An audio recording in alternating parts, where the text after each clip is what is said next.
আসসালামু আলাইকুম and hello everyone, welcome to my channel. আজকে আমি রান্না করব দেশি কচুরলতি। তার জন্য ফার্স্টেই দিয়ে নিয়েছিলাম পেঁয়াজ, রসুন এবং কাঁচামরিচ। ভালোভাবে নাড়াচাড়া করে নিচ্ছিলাম। পেঁয়াজ, রসুন, কাঁচামরিচটা ভালোভাবে ভাজা ভাজা করতেছিলাম। ভালোভাবে ভাজা ভাজা হয়ে যাওয়ার পর তার ভেতরে দিয়ে দেবো দেশি কচুরলতি। দেশি কচুরলতি দিয়ে সুন্দরভাবে নাড়াচাড়া করে মিক্সড করে ভালোভাবে নাড়াচাড়া করে নিচ্ছিলাম। ভালোভাবে ভাজা ভাজা করে নিচ্ছিলাম। আসলে যেটা ভালোভাবে ভাজা ভাজা করে যে হওয়ার পর তার ভেতর দিয়ে দিয়েছিলাম 1 চামচ লবণ, 1 চামচ হলুদ। লবণটা পরিমাণ মতন দিয়ে দিবেন আপনারা। ভালোভাবে দিয়ে তারপরে সুন্দরভাবে নাড়াচাড়া করে মিক্সড করে নিচ্ছিলাম। মিক্সড করে ভালোভাবে ভাজা ভাজা করে নিচ্ছিলাম।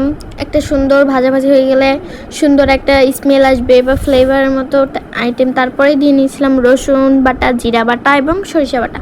3টা বাটা একসাথে মিক্সড করে তারপরে নাড়াচাড়া করে নিচ্ছিলাম।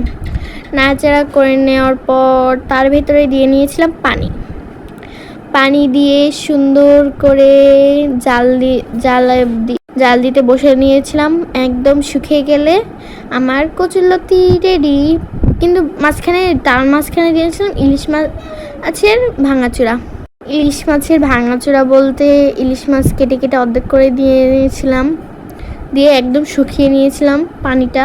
তারপর দেন আমার এই খাবার রেডি। Thank you.